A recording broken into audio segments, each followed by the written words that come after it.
Oke, gua akan kasih tahu berapa sih modal ideal dalam trading, ya. Nah, jadi di sini modal ideal trading kita adalah lihat pengeluaran per bulan kita berapa, yaitu living cost namanya. Nah, apakah living cost kalian itu 1 juta per bulan, 2 juta per bulan, bahkan sampai 10 juta per bulan, itu berbanding lurus sama modal. Nah, jadi dalam trading kalian harus ingat, itu kita bisa cari profit 5-10% secara realistisnya teman-teman. Nggak usah 10%, 5% aja per bulan.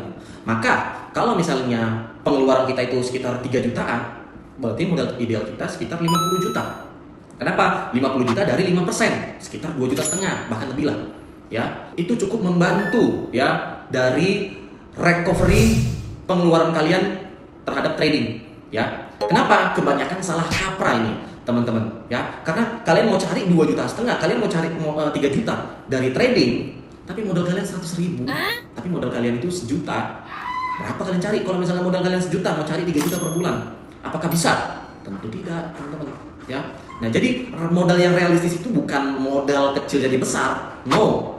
Tapi modal yang ideal, lihat pengeluaran kita, disitulah modal yang harus kalian keluarkan. Tapi kan ada orang bang yang bisa profitnya itu 300% dalam per bulan. Modalnya sejuta, bisa profit 3 juta per bulan, bisa profit 5 juta per bulan. Iya, tapi apakah bisa diulangi tiap bulan? Tentu tidak, teman-teman, ya.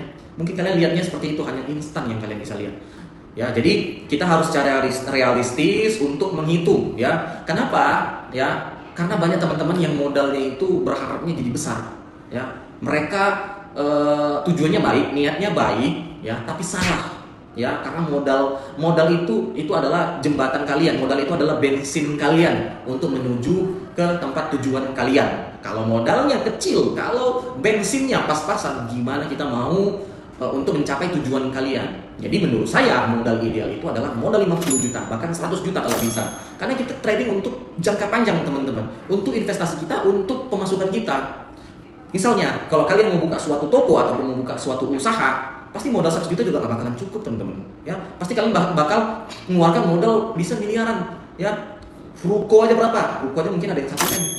Ada yang bahkan 500 juta, itu murah. Belum lagi sandang pangannya yang lain, belum lagi produk-produknya, belum lagi pajaknya, belum lagi karyawannya, belum lagi listriknya, semua segala macam. Itu total bisa sampai 1-2 miliar untuk ukuran toko yang terbilang masih biasa-biasa aja. Nah, sementara di trading kita mau berharap modal kita itu dari $100 menjadi 50 juta. Itu nggak akan bisa, teman-teman, ya. Makanya orang kebanyakan berpikirnya seperti itu. Nah, coba kita berpikir yang secara logis, secara realistis. Ya, pastinya kita mau profitnya maksimal, otomatis modal kita juga maksimal. Nah, jadi teman-teman yang mau belajar trading, alangkah lebih baiknya kalian belajar aja dulu, pakai demo. Kalian siapkan modal 50 juta ataupun 100 juta untuk kalian cari profit. Ketika kalian knowledge-nya sudah ada, ilmunya sudah ada, maka modalnya juga siap, kalian bisa cetak. Begitu, teman-teman. Jadi jangan putus asa dan jangan kalian ulangi lagi modal kecil itu, ya. Itu tidak relevan, tidak bisa untuk jangka panjang.